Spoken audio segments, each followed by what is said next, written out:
Hello everyone and welcome to match number 3, and this is aggressively mid-tier in red versus center of advanced suffering in blue. And with me is Jake, who can right now tell you something about these setups they brought.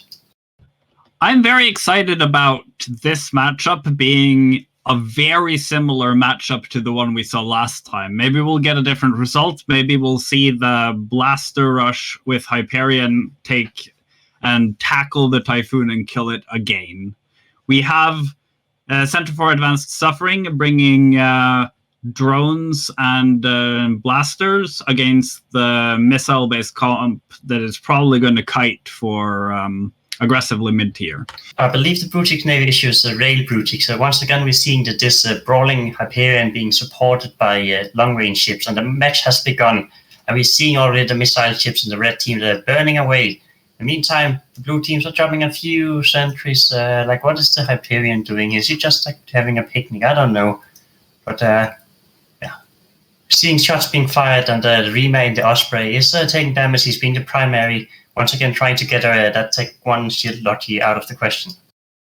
Yeah, and the aggressively mid-tier team are going for the tackle of the Enyo to start out, perhaps to try to not get caught at all. That Enyo is not moving that much. Did he remember to fit a prop mod? Your assault frigate, you're supposed to be fast. You got the micro drive signature bonus, so might as well make use of it. I don't think he's using a micro warp drive at that speed. He's basically not moving whatsoever right now, like 300 or fewer kilometers per second. Go, Kies, you can do it. Turn on your prop mod. I think he might have just disconnected or something after he started moving forward without a prop mod on. Yeah, at the same time, we're seeing a swarm of acolytes being on the Hawk of Rotan. He's taking a little bit of damage, but kiting away nicely. The road aggressively mid-tier team are way away from everything else, out of range of these wardens that the Center of Advanced Suffering has placed. Yeah, I'm a bit surprised by all these armor maintenance spots kind of hanging out in space, not near anything as well, but there isn't all that much damage going out onto the center team right at the moment, although aggressively mid-tier have swapped over to the Brutix to try to get something done. So this is actually quite interesting. The previous match had sort of the same archetypes, but the match went completely different, and this time we're seeing the kiting team being extremely defensive. At the same time, the brawling team also being a little bit more defensive, but going in all in YOLO. As you're saying that they're starting to move a bit. The frigate has actually learned to find his micro drive. At the same time, the Hyperion is being in front, and the Stratius also going in, but getting Primate and now going back. So there's a lot of placement going on right now. Yeah, this is way more how I expected the previous match to go, with a lot of posturing. The kiting team is almost always faster in the start until some control has been established by tackling something.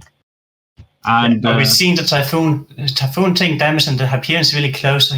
Is he? Yeah, he's getting webbed. He's tackled in the Typhoon, and this could decide the match. Although the Makers got no scope right away, but train the Makers for the Typhoon, I'm not sure that's a good idea. Yeah, this is a cruise foon, so it doesn't apply all that well to small targets, despite the fact that the Enyo has lost half of its hull. It's a rapid heavy Typhoon, so they have a lot of burst DPS against these small ships, but with the Typhoon being out of the question, they're losing a lot of their capability. And the Enyo might have activated his ADC, so that can allow him to survive the barrage of rapid missiles. And the Typhoon that is a nothing Typhoon right now, given that it exploded, and that's going to make their game much harder. And aggressive mid-tier is another team known to be good at kiting, and we're seeing them actually losing to another brawling set of it. Is this going to be the second upset of today, only 3 matches in? Yeah, it's looking like it, but at least the Hyperion team now could just ball up and try to not die in any way, shape, or form, and they would do it on points currently. Yeah, they're definitely in the lead on points, which means that red team are going to have to make the play. Blue team can go back, they can keep their ship nice and cuddly and safe, and wait and force the red team aggressively mid-tier to make the move. I'm seeing the Hawk of Rotan going in, turning around again. He changed his mind. Yeah, they're kind of centering up around that jump unit in case somebody comes in too aggressively. But other than that, not very much going on right now. I've seen some infiltrators slowly chipping away on that Osprey. So he do have limited capability to repair himself. So every damage matters, but they are getting pulled back again as the road team are trying for the stretchers. It is a tanky cruiser, but let's see if they can have enough burst to get him down.